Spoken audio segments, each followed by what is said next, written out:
I'm going to start this video off by saying Assassin's Creed Origins was a very, very good game.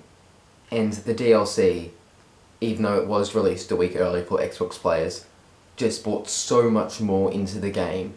If you were questioning whether or not you should buy the DLC, if you just enjoyed the game in general, you would enjoy the DLC. Now, this is a opinionated review, I guess, of the DLC. Some minor spoilers, maybe. When you first get into it, you meet up with some members of the Hidden Ones in a building where their bureau is located.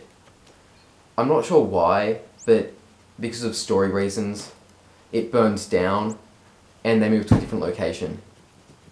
I found this highly unnecessary, even if it was just to propel the story forward, as they went from living in a house in the new area to living in a cave. If they were going to stick to one area, then they should have done it. Because now when you go visit a cave and there's none of the scrolls or whatever that there used to be there.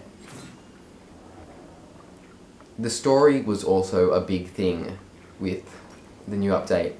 I felt as though it was rather rushed, as anybody who was watching my stream could see that within the first hour of just playing it, I probably grew about 3 levels, and the first mission you actually do once you get there rewards you with something like 20,000 experience, which I found was very, very... like, it was good and all, but it just didn't seem necessary. You get the DLC, there's so many side missions that come along with it, but I grew to level 45 very insanely quickly just because of how much experience it rewards you with.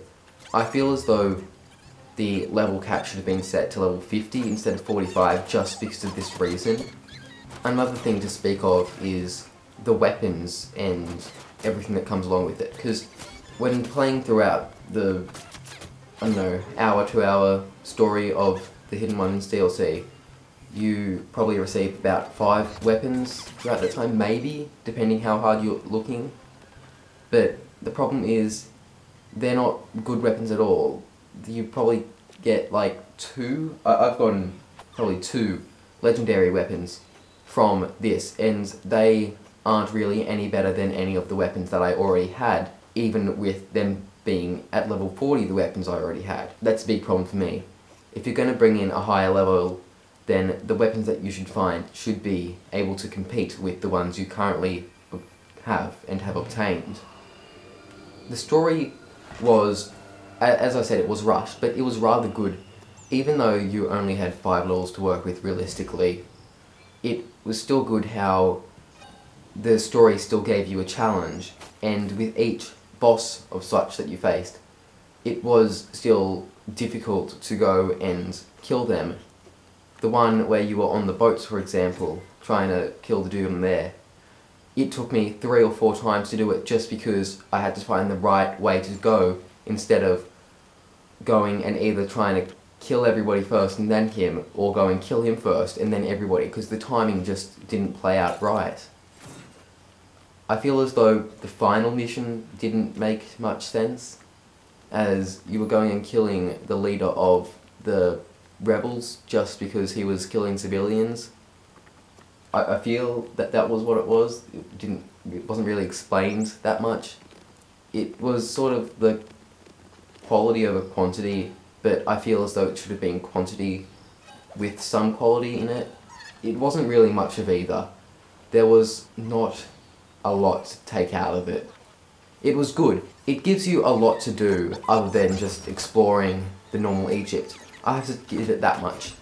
But it feels like it could have had more to do in the game. It would have also been nice if the map size had also been larger. I know it feels like it should have, I don't know, just all the DLC be released at once, because that's what it needed. It needed not just a few hours more gameplay, but another story worth of gameplay. The Hidden Ones, it did build on what the Hidden Ones was supposed to be.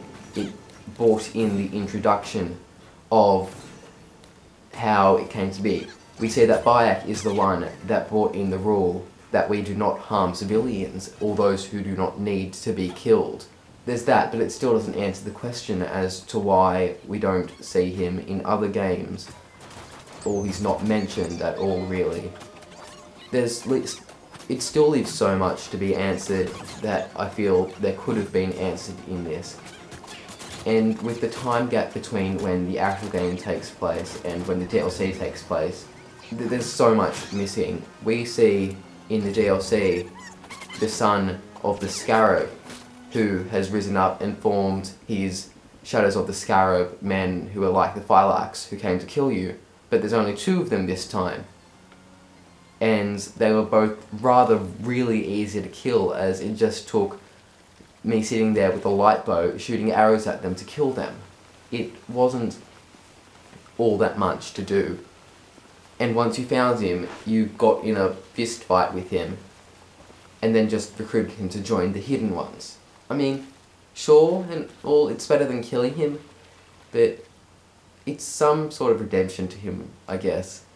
But the story, it could have been a little bit improved. I don't really know where I'm going with all of this. This is completely unscripted and just going off the top of my head.